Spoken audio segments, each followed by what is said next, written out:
Alors, on a parlé de cette question de gouvernance mondiale avec des points de vue assez divers. Votre lecture, vous, en tant que romancier, penseur égyptien, la gouvernance mondiale, ça résonne en quoi pour vous? C'est pas très clair le sens. Hein. Alors, Ouais. je dois, parce que j'ai l'habitude d'entendre des côtés, des termes qui sont très jolis, et après, on ne trouve rien. Après, Ça n'a aucun sens. aucun sens. Alors, on doit attendre, vous voyez. Et moi, je pense, par exemple, l'Amérique, les États-Unis disaient toujours des phrases très belles sur la démocratie, en soutenant à la fois les dictateurs les plus terribles du monde, vous voyez. Et alors, on doit attendre, savoir et comprendre ce qui se passe.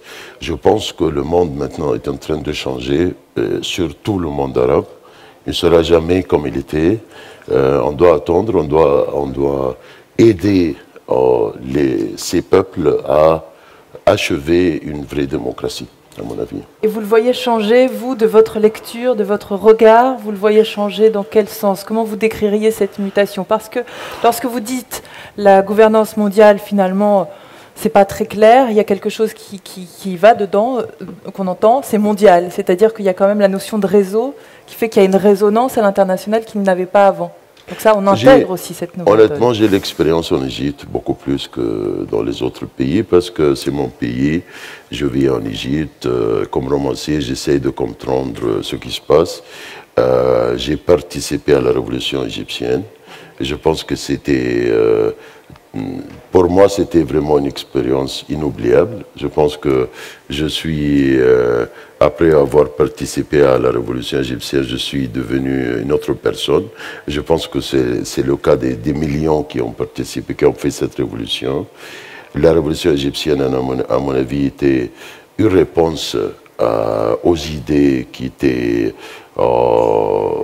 je dirais un peu populaire, soit à l'Occident, soit au monde arabe, c'est que les Arabes peut-être n'ont pas besoin de la démocratie. C'est que, ça veut dire quoi? Ça veut dire que à cause de la culture arabe, il y avait des écrivains même arabes qui disaient que dans le monde arabe, le monde musulman, on n'a pas besoin de la démocratie parce que c'est contre la culture. Alors, la révolution égyptienne était une bonne réponse à mon avis parce que la démocratie, c'est un besoin humain, vous voyez, quelle que soit la culture à laquelle vous participez. Et du coup, ça apporte forcément un éclairage nouveau par rapport à ce qui s'est produit en Égypte, et puis ensuite les conséquences après. Votre regard sur le sens de la révolution aujourd'hui, est-ce que... il y a réellement révolution qui mène à évolution? Oui, mais on ne doit pas oublier, à mon avis, que la révolution n'est pas, à la base, la révolution n'est pas un changement politique, parce qu'on peut facilement arriver à un changement politique à travers un coup d'État ou à travers des réformes. La révolution est un changement humain. Les gens changent. C'est un changement humain. Les gens dépassent la barrière de peur, les gens gagnent une vision différente de la vie et c'est irréversible. Ils ne peuvent pas reculer. Alors, c'est un changement humain qui doit prendre son temps et c'est un changement, je parle de la révolution toujours, et c'est un changement humain qui va donner à la fin des changements politiques, économiques, sociaux, en tous les domaines. On ne doit pas aussi oublier qu'on a besoin du temps. Vous voyez, la révolution n'est pas un match de foot de 90 minutes, vous voyez. On ne peut pas attendre 1 an ou 2 ans et poser la question, mais quel est le résultat de votre révolution? Parce que ça prend du temps. Si on prend la Révolution française comme modèle, ce qui est le cas, la Révolution française, après 2 ou 3 ans, c'était au commencement. Vous voyez, il y a toujours des difficultés après les révolutions parce qu'il y a un conflit très fort entre les principes et les intérêts. Il y a les révolutionnaires qui veulent créer vraiment un nouveau monde.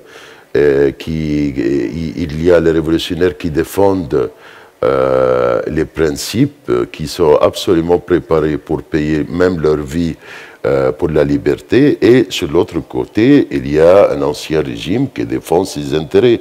Alors le conflit n'est pas facile, ça prend du temps, mais je suis optimiste. De nature ou parce que justement c'est... Les deux. Je suis optimiste de nature et je suis optimiste à propos de ce cas spécial.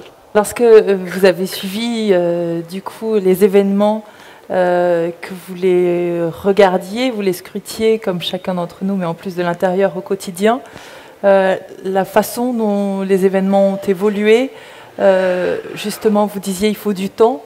Est-ce que vous avez un regard qui a changé au fur et à mesure des jours et des semaines et des mois qui se sont passés? Mais ça doit changer parce que c'est humain d'apprendre tous les jours, d'essayer d'améliorer la vision, d'essayer de gagner de l'expérience. Ça, je pense que c'est humain.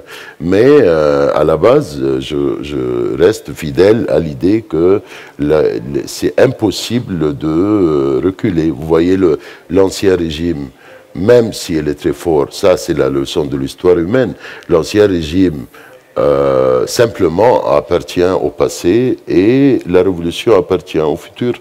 On ne peut pas arrêter le futur, c'est impossible. Humainement, vous voyez, vous dites que la révolution a un impact humain plus que celui de la politique au sens premier. Absolument, absolument. Humainement, quelles sont les transformations humaine qui accompagne cette mutation d'époque? C'est une nouvelle conscience parce que on a vécu 30 ans sous M. Moubarak, sous une dictature, je dirais même plus, parce que on a vécu presque 60 ans de dictature. Et il y avait des générations qui simplement se sont adaptées à la dictature, qui ont eu l'habitude de vivre dans une dictature. Et ici me vient un grand penseur français qui est Étienne de la Boétie. C'est un penseur du XVIe siècle. Si je ne me trompe pas, il a vécu une vie très courte parce qu'il a été né 1530 et il est mort 1563 à l'âge de 32. Mais il a écrit... non, c'est 32 parce que c'était avant son anniversaire. Oui, excusez-moi, j'ai essayé de faire juste un petit calcul. Mais de toute façon, c'est pas grave. On s'en fiche, oui, c'était il y a longtemps. Et alors, c'est passé au XVIe siècle. En plus, oui. Mais bon, en tous les cas, il disait quoi? Il a laissé un livre très intéressant, c'est que le discours de la servitude volontaire. Ah oui. Vous voyez? Tout à fait. Alors, c'est très intéressant parce que quand j'ai lu ce livre, c'est vraiment ce livre qui a été écrit au XVIe siècle a tout expliqué, a expliqué ce qui s'est passé en Égypte. Alors, comment ça éclaire, oui? Parce qu'il a dit qu'à un moment donné, une société est infectée par la maladie de la dictature. La dictature est créée et le dictateur continue, pas parce qu'il est fort, mais parce que les gens sont faibles. Parce que les gens, à un moment donné, ils laissent leurs droits, ils lâchent leurs droits pour vivre libre. Et la force de l'habitude d'être soumis à une dictature devient la règle, vous voyez. Et il dit aussi qu'il y aura des générations qui sont nées et élevées sous la dictature, alors ils n'auront pas besoin de la liberté, vous voyez. Et comment ça se passe? La révolution, elle a expliqué d'une manière avec laquelle je suis vraiment d'accord, parce qu'il a dit tout d'un coup, arrive une nouvelle conscience dans la société. Une nouvelle génération qui a besoin, qui fait le combat pour la liberté, qui n'est pas soumise. Et c'est une question Pourquoi? On ne sait pas pourquoi, mais je pense que c'est exactement ce qui s'est passé en Égypte. On a eu une nouvelle génération qui a refusé de s'adapter à la dictature, et c'est cette nouvelle génération qui a fait la révolution.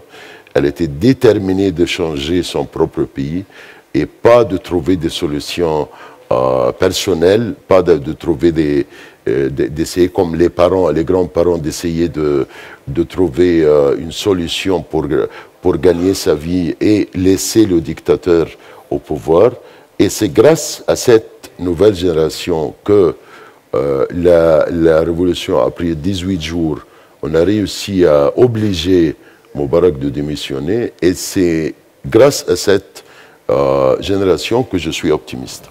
Ouais, et cette génération dont vous parlez, qu'est-ce qui lui a donné cette force? Puisque, si on reprend la Boétie, qu'est-ce qui a fait que, justement, il y ait une force nouvelle? Est-ce que, puisque la question est celle aussi de la gouvernance mondiale, c'est-à-dire de cet État-monde progressivement qui prend part dans tout le réseau, et est-ce que c'est ça qui donne la force aussi à la jeunesse, de sentir qu'il y a un réseau mondialisé qui permet d'aller au-delà de ses propres frontières On sait, on ne sait pas, vous voyez. Pourquoi? Parce que la révolution, il y a quelque chose... la révolution appartient à la vie humaine. Et tout ce qui appartient à la vie humaine, on ne peut pas l'expliquer 100%. Il y a toujours un élément qu'on ne peut pas expliquer. Il y a toujours un élément organique. Vous voyez, un élément qu'on ne va pas trouver une définition. La révolution, pour moi, c'est comme l'expérience d'écrire un roman. C'est comme l'expérience de tomber amoureux avec une femme. Vous pouvez, si vous posez la question pourquoi vous êtes tombé amoureux avec cette femme et pas les autres, pourquoi vous avez écrit ce roman et pas les autres, je peux répondre, vous voyez, je peux vous donner des raisons. Mais la raison la plus importante, je ne peux pas la dire parce que je ne comprends pas, vous voyez, parce que c'est organique. Ce ne sont pas des mathématiques, vous voyez. Oui. Alors moi, je pense que cette génération, peut-être, on dit toujours ça à cause de Facebook, de Twitter, parce qu'ils ont eu une meilleure éducation que les parents, mais pour moi, ça ne suffit pas. Ça n'explique pas 100% ce qui s'est passé.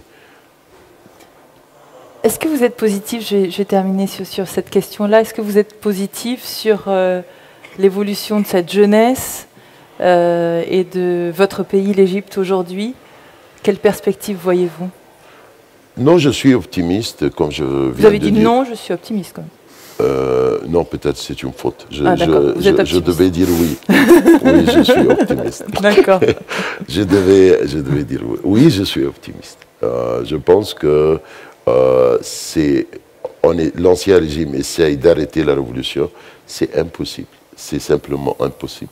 Parce qu'on ne peut pas arrêter le futur. Vous voyez, dans 20 ans, par exemple, tous les gens de l'ancien régime ne seront pas là, mais les jeunes seront toujours là. Oui. C'est le sens de l'histoire. Merci infiniment pour votre témoignage, Laïs Wassoani. Merci.